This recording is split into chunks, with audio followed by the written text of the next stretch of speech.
आजच्या या शिवस्वराज्य यात्रेसाठी मंचावर उपस्थित असणारे आपल्या सर्वांचे मार्गदर्शक राष्ट्रवादी काँग्रेस पक्ष शरदचंद्र पवार पक्षाचे प्रदेशचे अध्यक्ष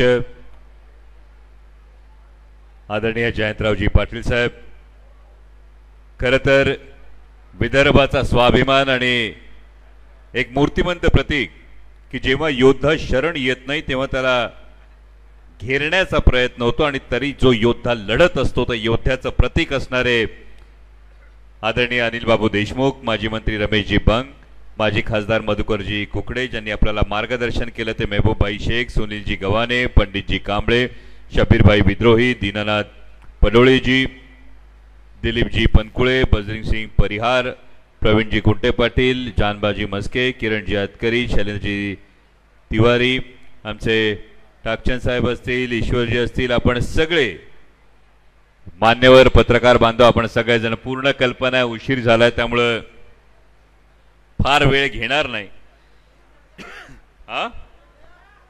फार वेळ घेऊ मला असं वाटलं आता ट्रेलर दाखवतो पिक्चरला परत विधानसभेच्या प्रचाराला येतो ना, कारण हिसाब तो चुकता करना पड़ेगा भाई.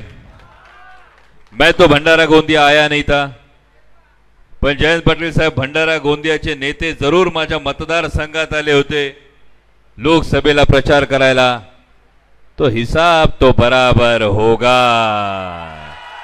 जवाब मिलेगा और करारा जवाब मिलेगा. कारण भंडारा गोंदियामध्ये बोलताना खरं तर एक भावना महत्वाची अशी आहे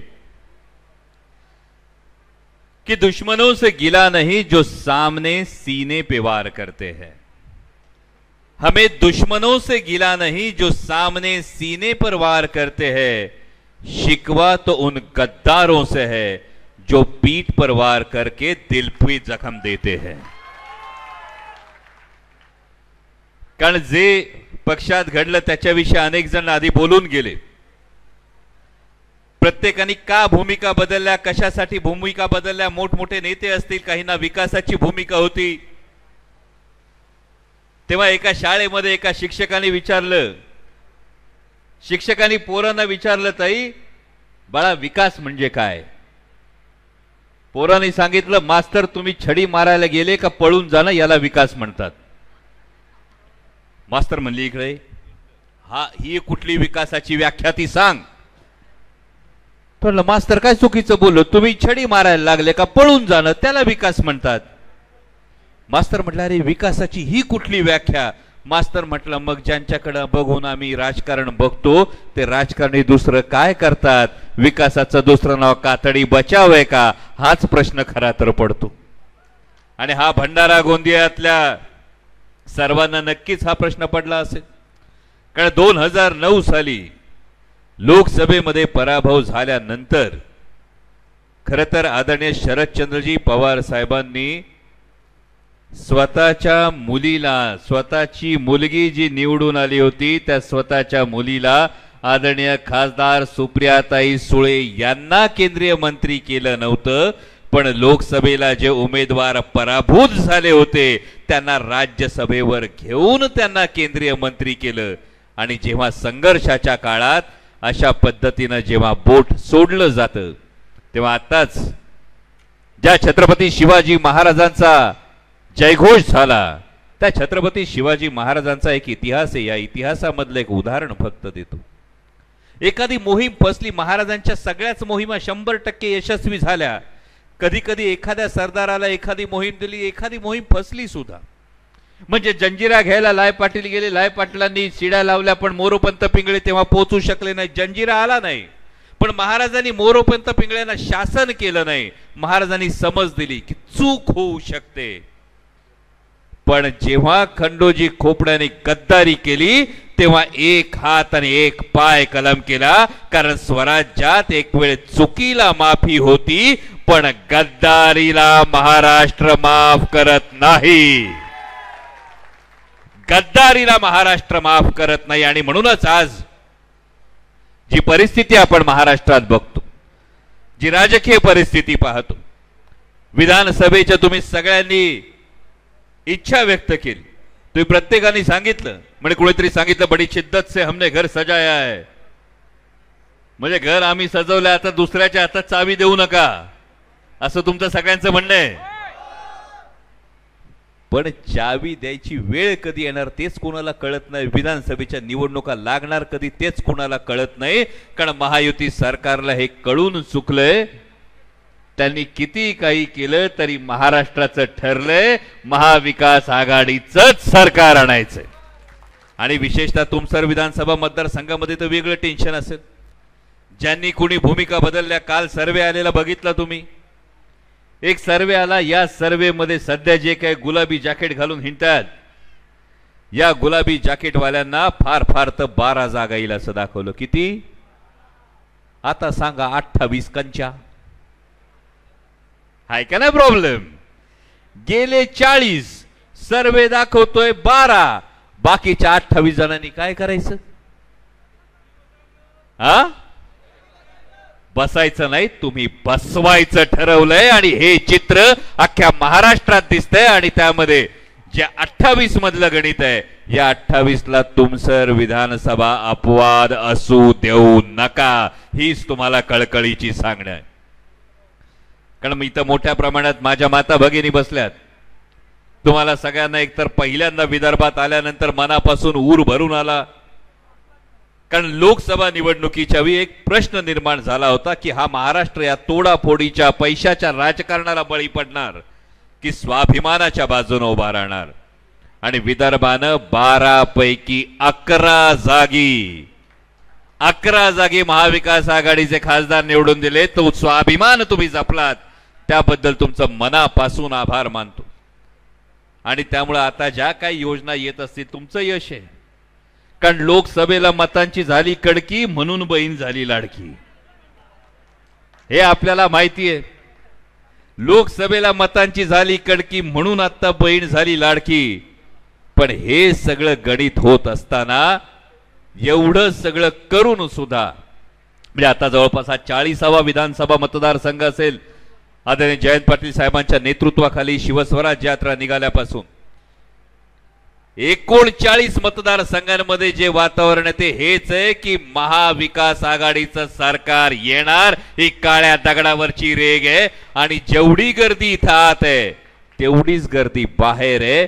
यावरून कळते, तुमच्या बाहेरच्यांसाठी बोलतोय, जेवढी गर्दी आत आहे तेवढीच गर्दी बाहेर आहे. यावरून हे कळतंय का तुमसर विधानसभेचं सुद्धा ठरलंय महाविकास आघाडीचाच आमदार निवडून द्यायचा आहे. तुतारी वाजवून विजयाचा नाद करायचा आहे.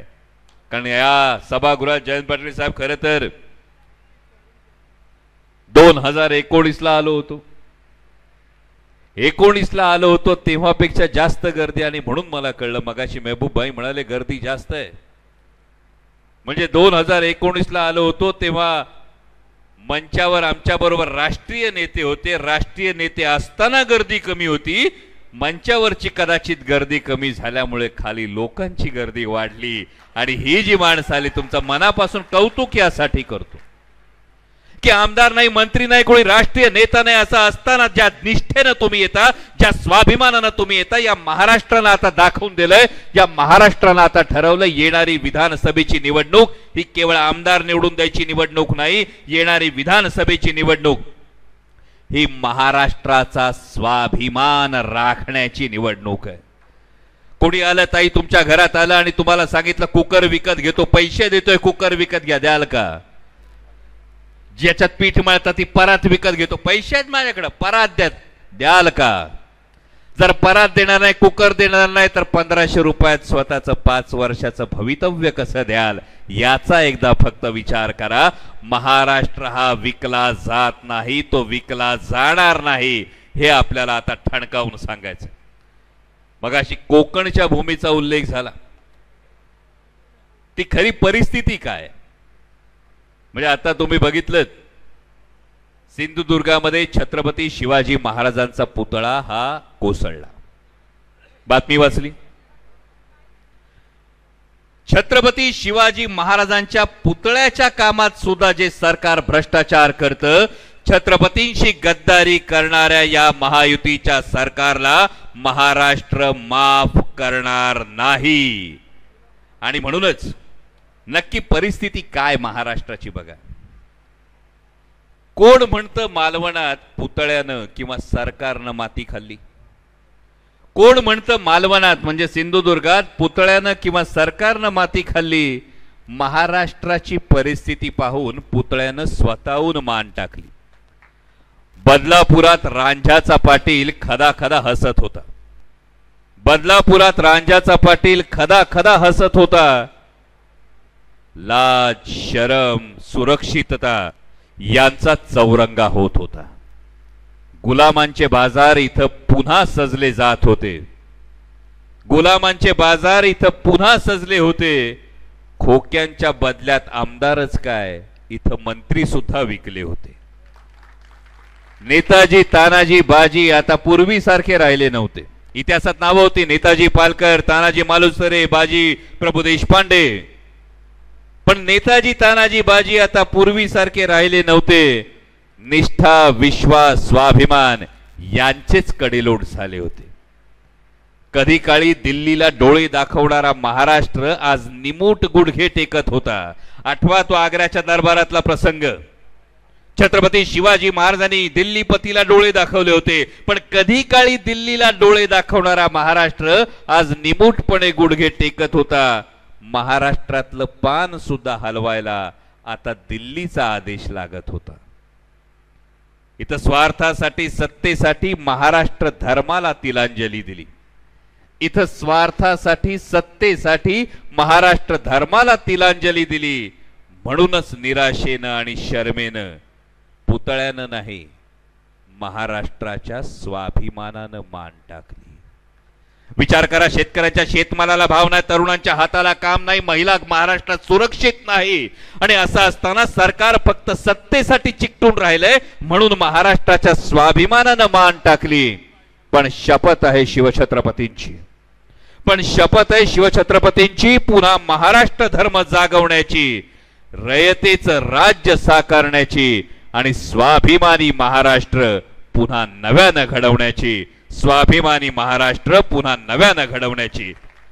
आणि हा स्वाभिमानी महाराष्ट्र घडवत असताना तुमसर विधानसभेचा आमदार सुद्धा महाविकास आघाडीचा, राष्ट्रवादी काँग्रेस, शरदचंद्र पवार पक्षाचा असेल, याची जबाबदारी तुमच्या प्रत्येकाच्या खांद्यावर सोपवतो आणि रजा घेतो. धन्यवाद. जय शिवराय. एबीपी माझा, उघडा डोळे बघा नीट.